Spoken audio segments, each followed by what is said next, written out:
Dallas क्या हाल है क्या हाल है क्या हाल है। मैं हूं आपका दोस्त आपका साथी डीजे मूडी विद फनेशियर रेडियो 104.9 एफएम, जो कि दिन रात सुबह शाम सिर्फ आपके लिसनिंग प्लेजर के लिए आता है। जितने लोग फनेशियर रेडियो सुन रहे हैं अभी इस वक्त, आपका शुक्रिया, धन्यवाद, मेहरबानी। आप सब के वजह से ही हमारा रेडियो चलता है। अ लीडर्स जर्नी, क्या है ये leaders journey? Leaders journey is a place where we bring leaders from our community, जिन्होंने बहुत मेहनत करके कुछ जगह बनाई है जिनसे हम बहुत कुछ सीख सकते हैं। So once again today I am honoured to have doctor Seema Haq, a diplomat of American Board of Psychiatry and Neurology. Dr. Seema Hauqe, welcome to Fun Asia Radio. Thank you, Moody. Thank you to Vaishali Thakkar and Moody Akhtar for giving me this opportunity to be on this show. Thank you so very much. You're so welcome. Dr. Seema, before we start talking about heavy-duty neurology and psychiatry, anything you would like to share, where you were brought up, where you did your college, any background, so folks, the listeners of Fanisha can relate to you in some way or fashion? Sure. So I am from Dow Medical School from Karachi, Pakistan. Just to keep it short and simple, I'm in private practice, mom of 3 kids, and I have offices in Arlington and Mansfield. Thank you. That's great. So, getting deep down. So, listeners of Fanisha Radio, अगर आप सुन रहे हैं, बहुत important topic है हमारे community के लिए, हमारे लिए, पूरे सोसाइटी के लिए. We all have one thing that we try to avoid, or maybe I should say I try to avoid, is a word called depression. Depression से सुनते हैं तो भागना दिल करता है, भाग जाओ. So let's start with the diagnosis of depression. How do you know someone has depression? And उसपे let's move from there. Sure. So the diagnosis of depression requires the presence of at least 5 symptoms out of a list of 9. Now, these symptoms have to be present for a certain period of time and must be causing decline in the person's level of functioning. I will quickly go over that list. This includes low or depressed mood, loss of interest in pleasurable activities resulting in person becoming withdrawn from family and friends, disturbance of sleep, either sleeping too much or too little, disturbance of appetite, either eating too much or loss of appetite, fatigue, lethargy, either slowing down of thought process and reduction of physical movements, or getting very easily restless and agitated, poor attention and concentration resulting in forgetfulness and memory problems, feelings of low self-esteem, guilt or worthlessness, negative thinking, thoughts of death, and in extreme cases, suicidal thoughts. That's what we call clinical depression. So, Dr. Seema, just in general, a person who lives in this world where we have technology, where we have day-to-day operations, and we are not psychiatrists or neurologists, right? So my question is, some of the things you mentioned, some of the points, I think I have them, right? Mm-hmm. Everybody has one thing, either I'm not sleeping well or I'm sometimes not happy. How do I actually catch? Is it supposed to be all 9 or which one? So either one of the 2 symptoms that have to be present is the low or depressed mood, and the second is either loss of interest in pleasurable activities. You have brought up a good question. Yes, 5, but they have to be present for a consistent period of time, and there should be no other underlying causes of depression. That will fall in the exogenous or external factors that cause depression. So we need to make sure that there are no underlying medical problems, there are no underlying substance or alcohol abuse problems, there are no major stressors in that person's life, they are not on certain medications. So once all those criteria are ruled out and these symptoms are present for a certain period of time, and then, very important, causing a decline in person's level of functioning, that's how we diagnose clinical depression. Great. And one thing I'll catch, like low mood, right? So let's say I'm a very introvert and I like to not talk to people, and I say, मैं तो ऐसा ही हूँ, right? In most of our culture, we say, this is how I am. I don't like laughing too much. I don't like funny jokes. So how do you differentiate that mood to not, and people are not drinking, but Sure. So, like I said, you have to have a group of these symptoms present. You cannot just, you're brought up, yeah, I'm a shy person. I don't like to interact too much with people. That's fine. But that's what your personality is. You have to have a constellation of group of these symptoms present at the same time for at least a duration of 2 weeks. And it has to cause a decline in your level of functioning. That will be the most important factor. So once again, Dallas, you're listening to Dr. Seema Hauqe, Diplomat of American Pharmacy and Neurology, on a leader's journey produced by Vaishali Thakkar. I'm DJ Moody here only क्योंकि आपको कोई भी किसी को भी अगर आज का ये शो सुन के फायदा हो जाए तो हमारा पूरा शो पूरा पैसा वसूल. So what are the causes of depression? Well, there are many possible causes of depression. First and foremost, there is this genetic link. If a person has a first-degree relative, meaning parents, brothers or sisters, or children with a clinical diagnosis of depression, you know what? They are at least a 40% higher risk than general population for developing symptoms of depression. I like to divide causes of depression into two groups. The exogenous or external factors that I just talked about, underlying medical issues like untreated thyroid problems, diabetes, very low vitamin D levels, medications, drug or alcohol problems, or situational stressors. I just touched on those. Now let's talk about the endogenous or biological causes of depression, or what we call clinical depression. These are the patients who present with exactly the same set of symptoms. They do not have any of the underlying factors that we just talked about. Make sure, again, we rule those factors out. But patients are clearly pointing out that they have no logical explanation for feeling like that. Now, researchers have noticed differences in the brains of people who have depression compared to those who don't. For instance, hippocampus, which is a small part of the brain vital to the storage of memories, appears to be smaller in some people with depression than those who don't. A smaller hippocampus has fewer serotonin receptors. What is serotonin? It is a brain chemical or a neurotransmitter that allows communication across circuits that connect brain regions involved in processing emotions. Some researchers have also found out that a stress hormone, cortisol, is produced in excess in depressed patients, and that has a shrinking effect on the development of hippocampus. So fewer or inactive serotonin receptors lead to depression. So very well said, but to the layman, जितने लोग हमारे सुन रहे हैं शायद उतनी knowledge नहीं है हम लोगों में, अगर उनको उर्दू या हिंदी में कोई टॉप 5 चीजें बताए जो आपने बताया है कॉजेज ऑफ डिप्रेशन, आप कैसे उसको समराइज करेंगी छोटे वे में? So, if okay, let's try. Okay. Or English is fine, simple okay, English. No. नहीं, let's talk in Urdu. तो डिप्रेशन को मैं ऐसे डिफाइन करूंगी कि किसी को कोई मेजर हेल्थ इशू और प्रॉब्लम नहीं है, डायबिटीज़, थायराइड प्रॉब्लम वो नहीं है, ड्रग और अल्कोहल प्रॉब्लम नहीं है, उनकी ज़िंदगी में कोई बड़ी मेजर परेशानी नहीं आई है, लेकिन जैसे किसी की डेथ नहीं हुई है, divorce, that what we will call situational depression. और ये जो सिम्टम्स मैंने आपको बताए, इनमें से कम से कम 5 का मौजूद होना ज़रूरी है एटलीस्ट 2 हफ्ते के पीरियड के लिए. और सबसे इम्पॉर्टेंट, इन सिम्टम्स की वजह से उस बंदे की ज़िंदगी में काफ़ी फ़र्क आया है, उनकी लेवल ऑफ फंक्शनिंग, उनको जॉब पे परेशानी हो रही है, उनकी स्कूल में परफॉर्मेंस ख़राब है.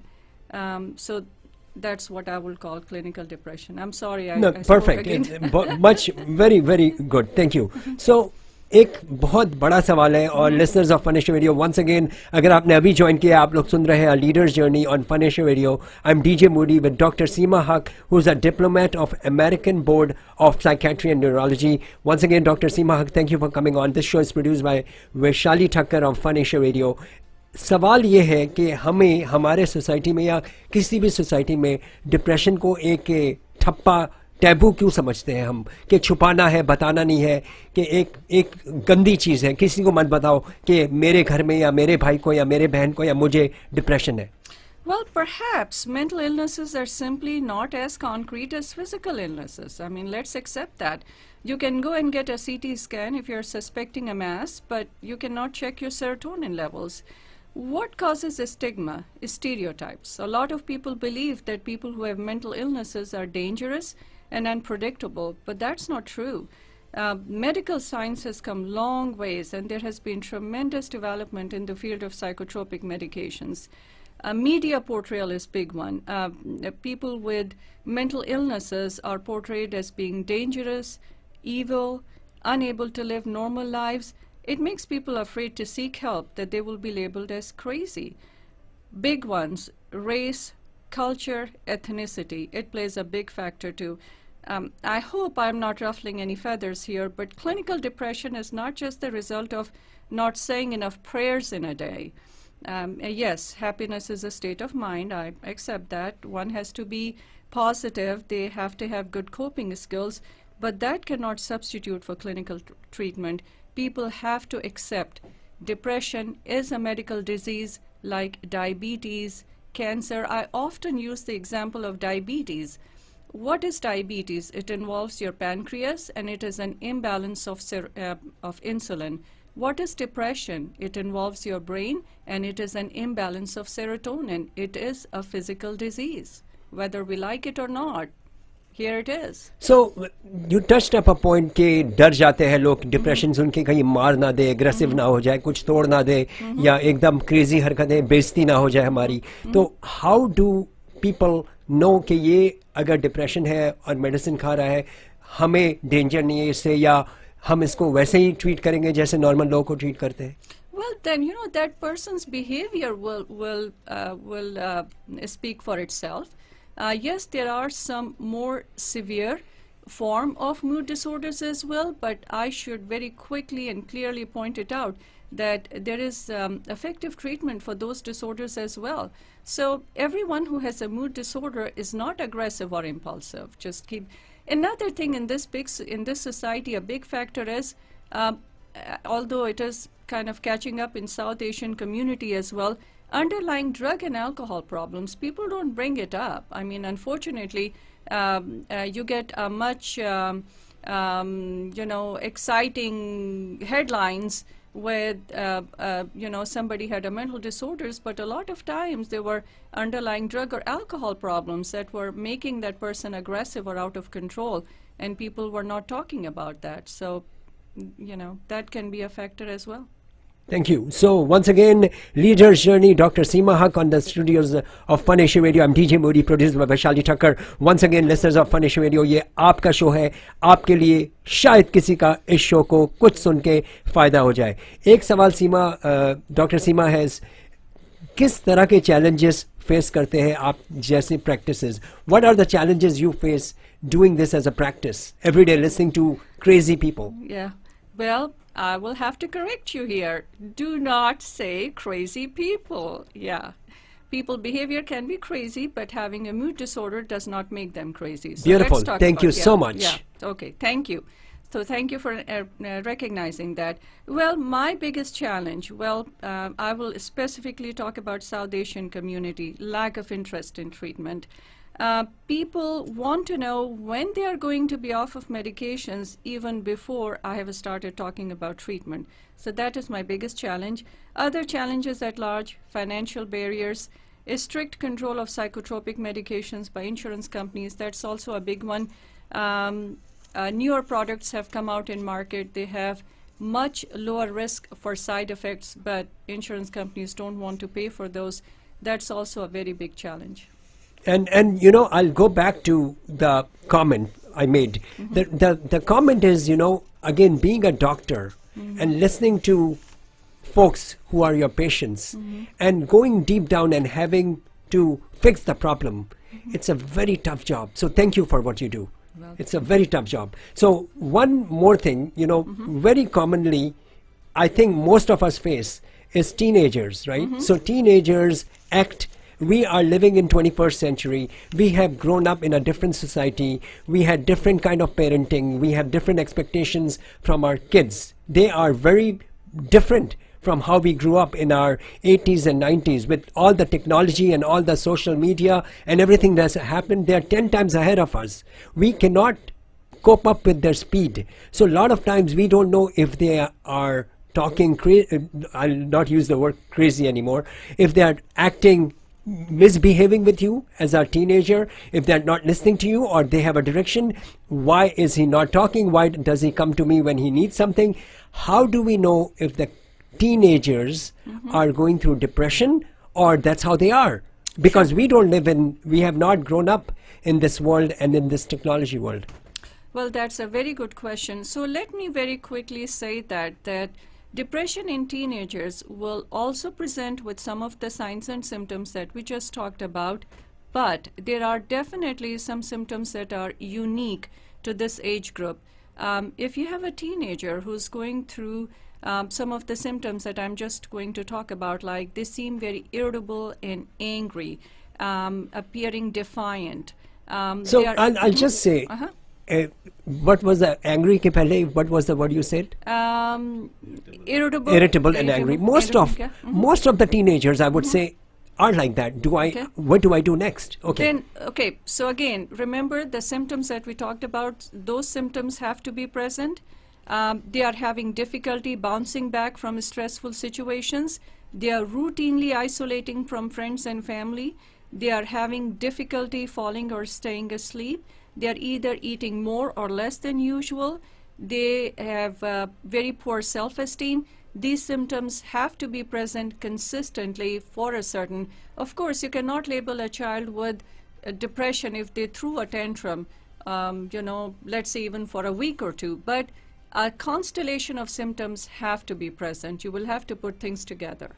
Okay. So again, I'm saying as a parent, very hard to decide, should we take our teens to the doctor or is it a normal teen? No, so the big one as a parent, I would say as well, not just as a psychiatrist, level of functioning. How are they doing in a school?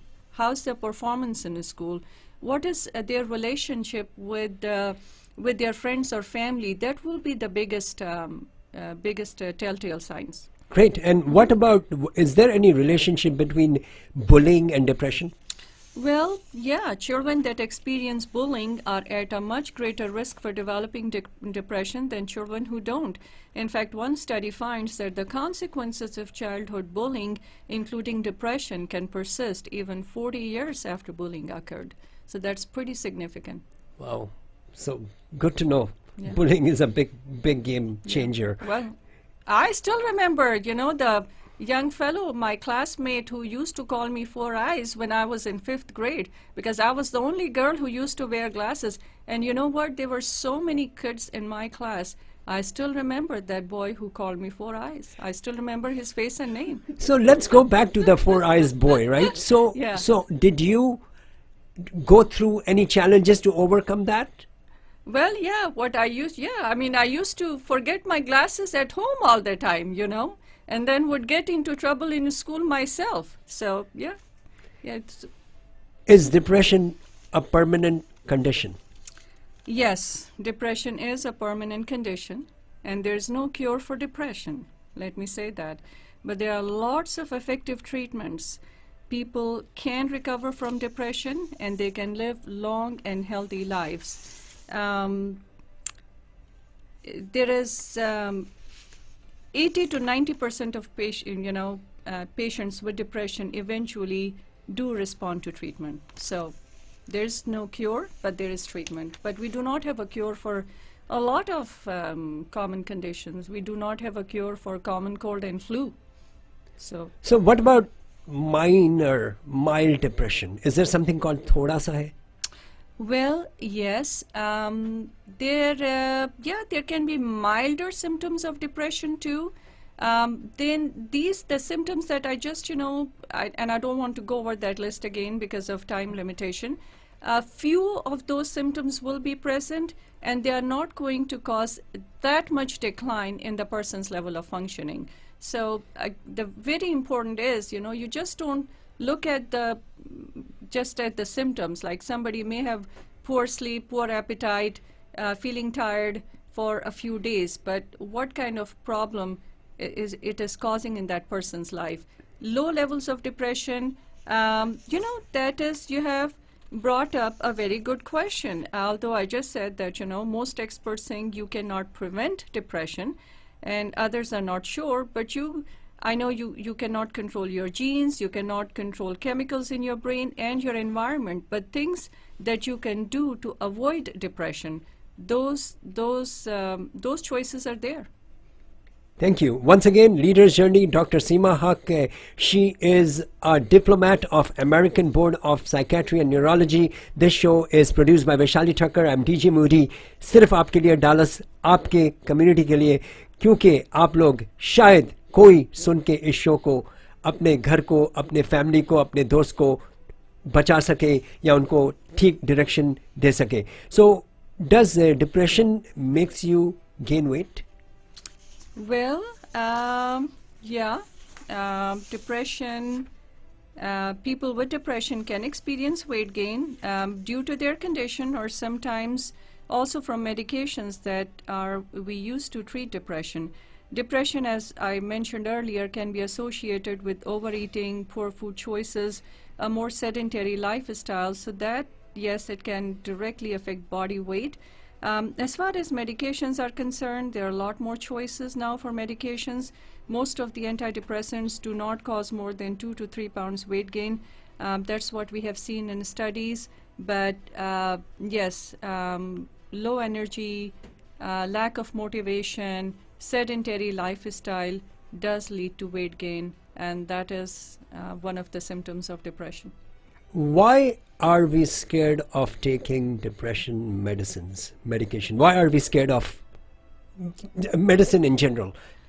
Well, nobody is happy. In the perfect world, we all want to be symptom free. We don't want to be medicated for any particular reason. And I think it is also just one of the stigmas. People, like I said, are still concerned that being depressed means that they are going to be taken as crazy or aggressive, which is not the case. I think people are afraid that if I'm going to take medications for depression, people are going to think that I'm incompetent, I'm evil, I cannot lead a normal life. But that's not true. I'm going to throw this one in, and maybe 1 minute you can spend on it. Mm-hmm. Is there an organic way to fight depression, like exercising, eating right? Yes. There are definitely, exercising regularly is one of the best things definitely you can do for your mental health. And there are studies that prove that exercise helps with mild to moderate levels of depression, getting adequate sleep, eating healthy. Cutting back on social media time, that's a big one, okay? Cutting back on social media time. Dallas अगर कुछ भी नहीं तो यही ले लीजिए कि आप अपने पेशेंट्स को बोलती है 1 घंटा यूज करो, 4 घंटे, 2 घंटे. Any time you suggest? Of course. What do you suggest your patients? Well, if at least for 2 hours before they go to bed, there should be no time spent on social media. 2 hours? Are you kidding? I'm sorry. No, I don't know. So before you may not be able to sleep tonight then. So 2 hours before going to bed, don't use any social media. Yeah, no. We sleep with social media. I know. You are in trouble. But you know what? I'm back in office on Monday, so come and see me. And anything else beside downsizing social media and exercising? Eating healthy, building a strong relationships, regular physical checkups, they are very important. Make sure that you don't have any underlying health issues and problems, like low vitamin D is very common. Getting that treated adequately, that helps. Thyroid problems, some of the medical issues that I spoke about earlier. So if you are in good physical health, you can also lower your chances of developing depression. So Dr. Seema Hauqe, once again, thank you so very much on behalf of Fun Asia Radio team, management team, Vaishali Thakkar and me. Thank you so much for taking the time and coming to our show this evening. We have a minute. Do you want to say something that you have not said yet? Well, I just want people to keep in mind that depression is the most treatable of mental disorders.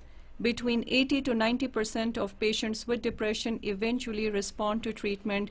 Please take treatment of depression seriously. Let me say this. According to CDC, the rate of suicide among those aged 10 to 24 has increased nearly 60% between 2007 and 2018.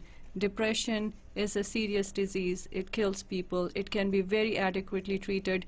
We are in 21st century. There is no reason not to treat depression.